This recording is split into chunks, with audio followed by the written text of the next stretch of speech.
Hi everyone, welcome to our third virtual concert of the season, this time coming to you from the Automobile Museum at the Heritage Museums and Gardens in Sandwich.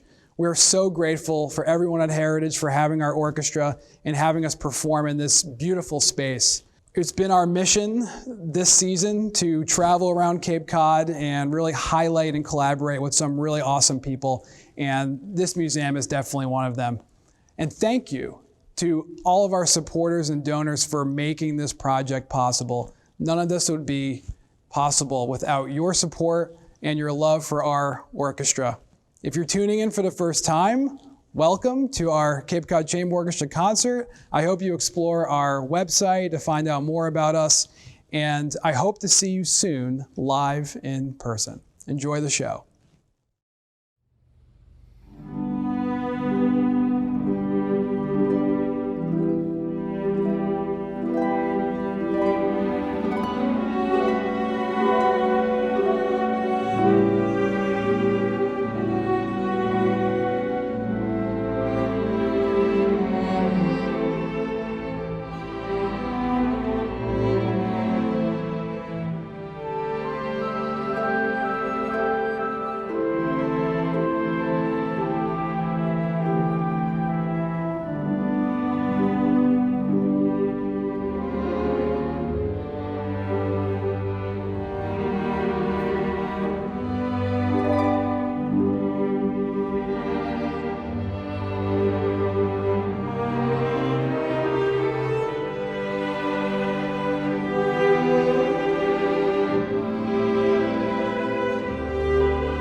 Hi, I'm Jennifer Madden, the Director of Collections and Exhibitions at Heritage Museums and Gardens in Sandwich, Massachusetts.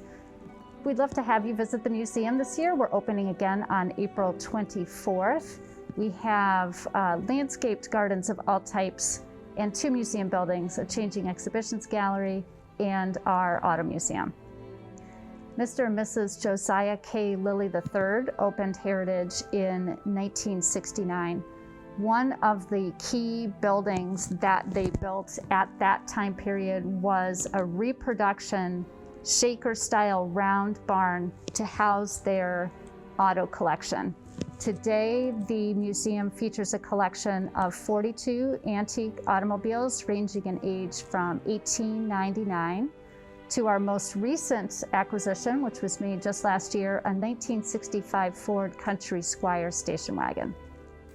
In March of 1964, Mr. and Mrs. Lilly were visiting Smoke Tree Ranch, which is outside of Palm Springs, California. While they were there, they saw an antique car parade drive past them, and everybody was dressed in historic riding costume. And Mr. Lilly said later, everyone looked like they were having so much fun that they decided they really wanted to get in on the action as well. So they talked to the parade organizers, who actually owned their own auto museum in Michigan. And they visited the Horseless Carriage Club, which was based in Los Angeles, and became members. And then when they got back home to the Cape, they started looking at publications of antique automobiles for sale. They noted this car, a 1916 Simplex Crane, for sale outside of Boston, and went up to see it and bought it, and that really began their auto collecting journey. In the next 4 years, they purchased 35 antique cars.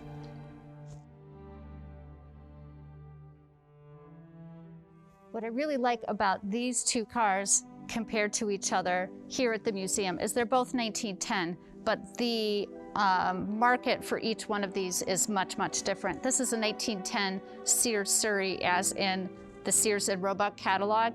You would order this car through the catalog, and it came delivered to the railroad station closest to you in a number of crates, and the intention was the purchaser would gather those crates together, open them, assemble the car, which included the oil you needed, but not the gasoline, and then you would be able to drive it home. This was intended for a rural customer, someone who has rough roads to travel. You see how high it is up off the ground, and solid tires on this, which you would need for those rough roads.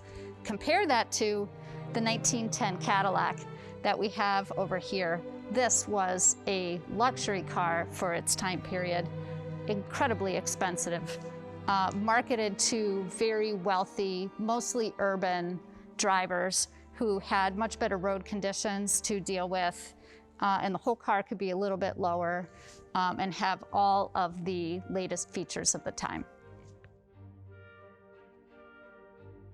Another set of cars that Heritage is really happy to own are these 2 examples of very early American race cars.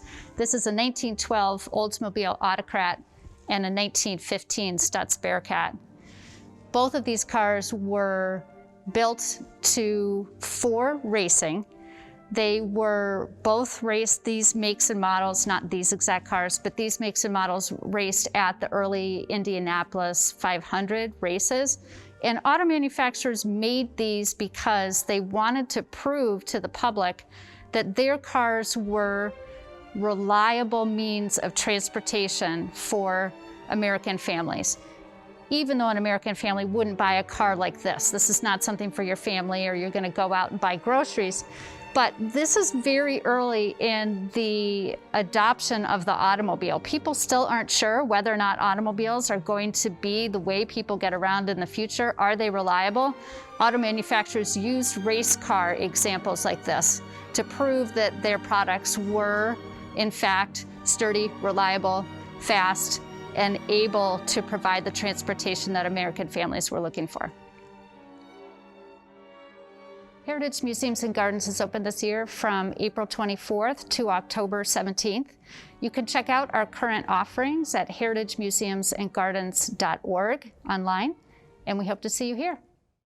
Well, this season we've been trying to find some spaces that normally we wouldn't really do our concerts in. So I saw another event here and inspired me to bring the group here and film in this location. I think it's perfect for video.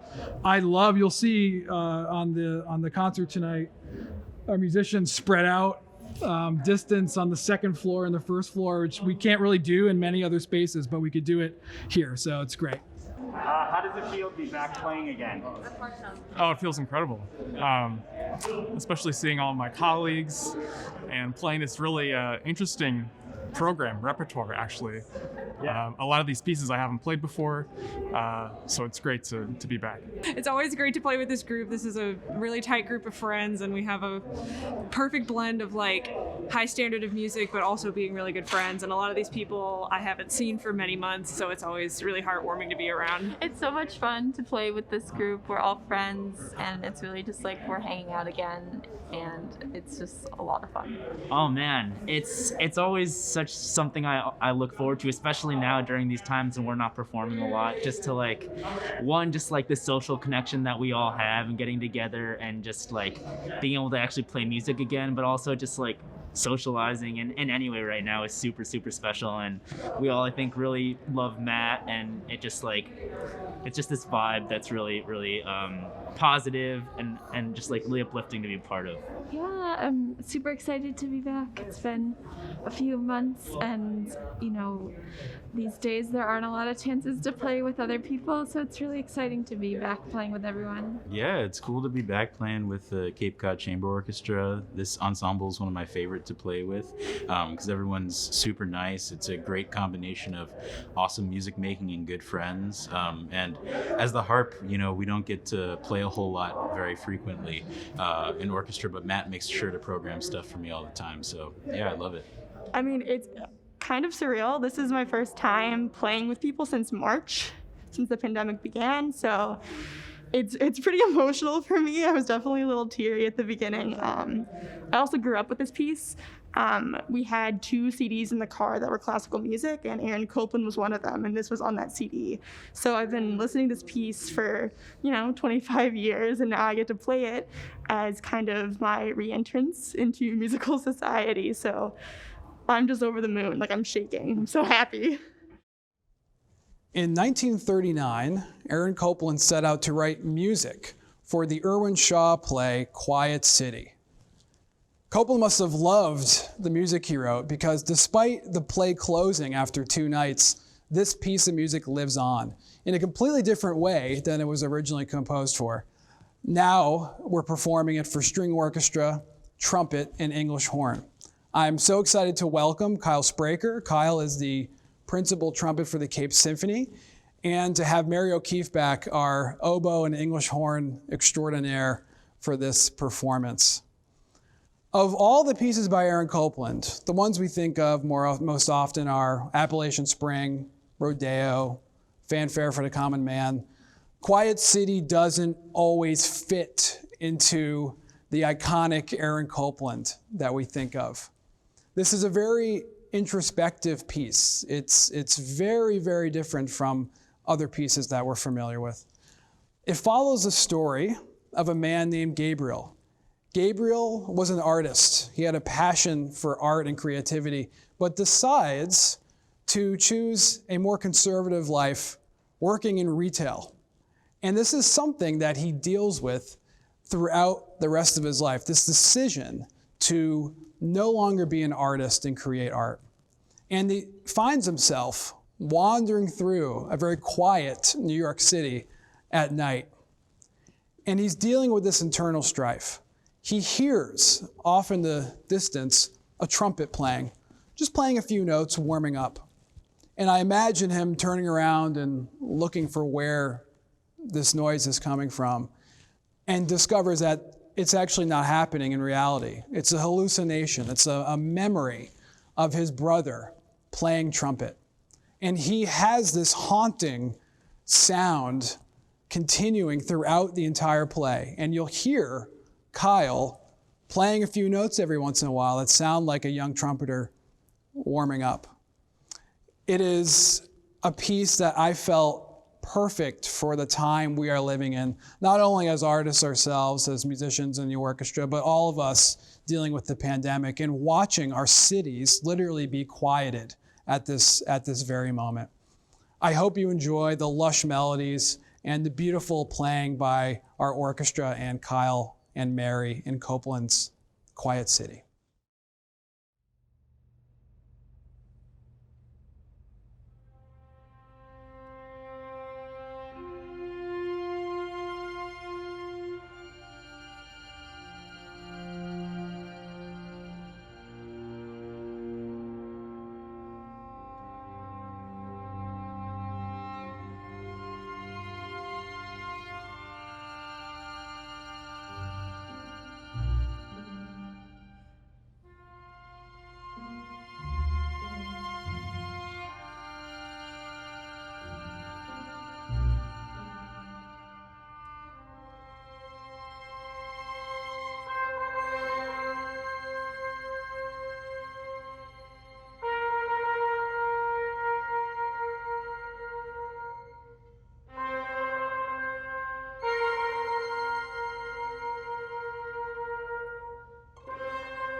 Yeah, it's really unique. Definitely have not played in a car museum before, let alone a classic car museum.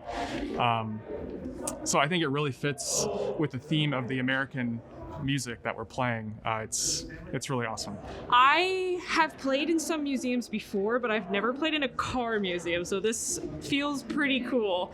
And it being like the Heritage Museum, and then we're playing at least 3 of the pieces are by American composers, so it's cool to sort of have that Americana kind of feel. This venue is really amazing, and it's always great to play somewhere that is not a concert hall and not a traditional setting, because I think it just helps to move classical music forward in a different way. Oh man, when I walked in, I was like, this is dope. Like, just like being around all these crazy cars that you haven't seen, like, besides like museums like this, and like all the beautiful wood out here, and just like playing in, I think Emma said it, but just playing in any space that isn't like traditional concert hall, I think is always appealing to like trying to just like mix things up, especially in the classical music world. Yeah, when I walked in, I've never seen this space before. It's super cool. The cars are beautiful, and the architecture is really cool. So it's a very exciting space to be in. Oh man, this museum is amazing. I've never actually seen a car museum or been inside a car museum. I get to play in the courtyard and the Gardner a bunch, and that's a really inspiring space. But this is something completely different. It's amazing. It's inspiring to be in here. I mean, this is sick. This is stupid cool. I've never played in a space like this. I've never played antiphonal English horn playing above the orchestra. So this is kind of a dream and a very strange way to come back to the music world, but I mean, this is quite the experience. Thank you, Heritage Museum and Gardens. We love playing here. I hope we can do a concert here with live people at some point, but it's the next best thing. It's a beautiful venue for making music, believe it or not. So, and great ambiance. Love it, every minute of it. Hello, I'm Cody Forrest, and I'm composer in residence with the Cape Cod Chamber Orchestra. I'm very excited to introduce you to my new piece, Refuge. While working on this piece, I found myself focusing on sounds and gestures that brought me comfort. We've all had a tough year, and I was inspired to create something warm and inviting, focusing on lightness.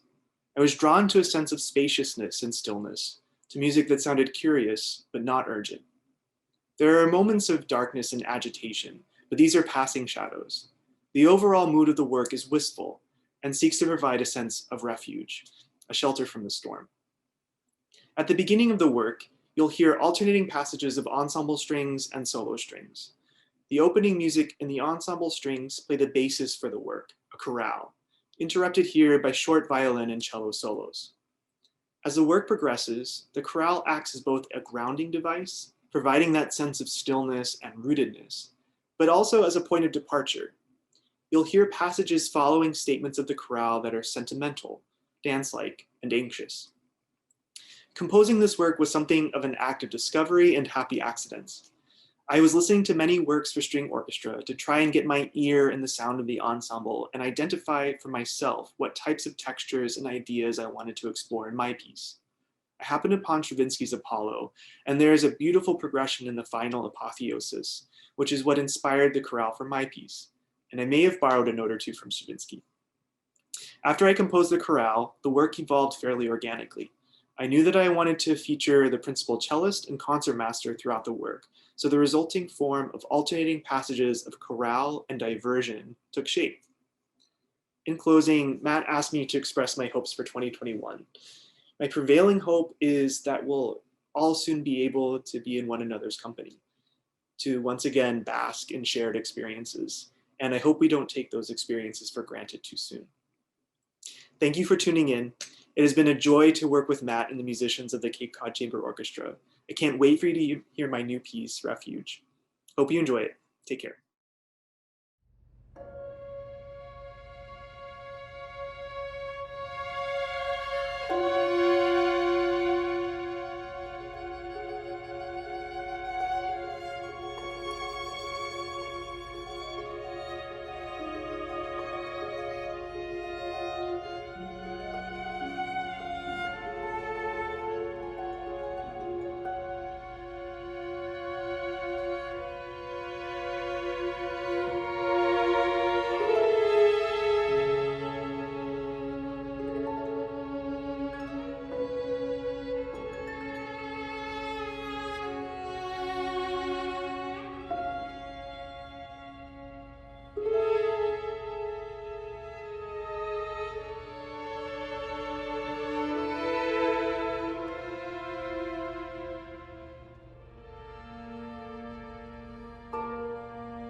Why is your instrument better than all the rest? It can play the highest. When you're a child, if you've got an older brother in middle school and they're really cool, the viola is the violin's cool middle school older brother. I actually like the cello better than my instrument. I think it's much more beautiful. I do like my instrument, but just being honest. I think violin is the most versatile instrument. You get to play you can play fiddle, you can play music from Greece and Bulgaria, and and you get the melody all the time. But honestly, if I were to do it all over again, I would probably pick the cello. But anyway, I think they're both great, but yeah. Well, my favorite instrument, I play viola, so my heart goes out to my viola friends. But I love the cello. I think a lot of people agree with me today. Great instrument. Yeah. I think the viola, everyone knows, is better than the rest already.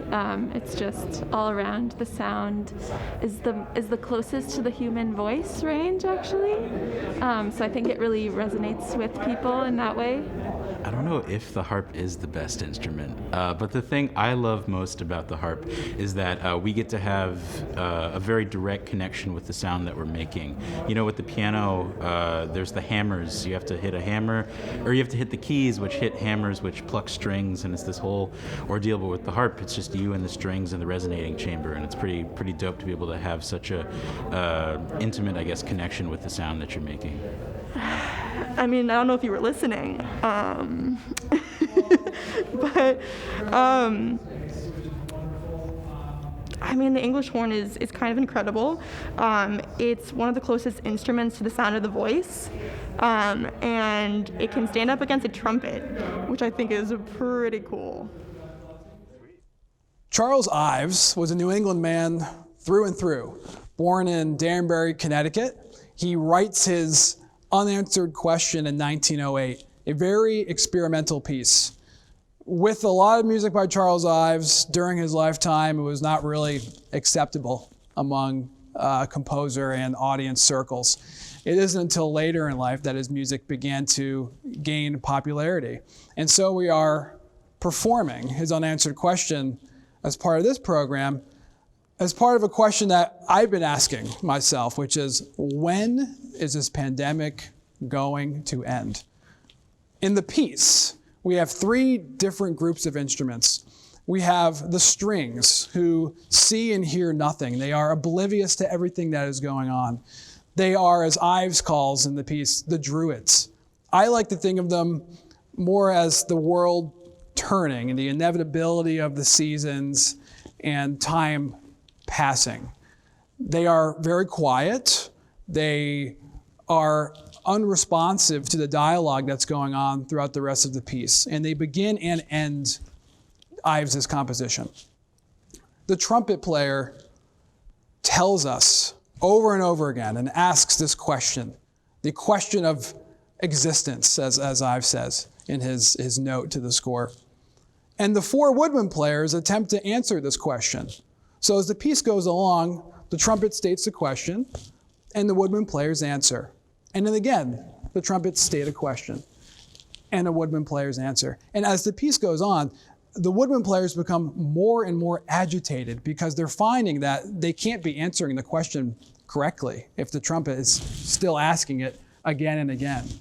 So as you hear their entrances throughout the piece, you'll hear them get more and more agitated until they explode in the fit of rage. And the trumpet asks a question one more time, and then the piece ends with no answer.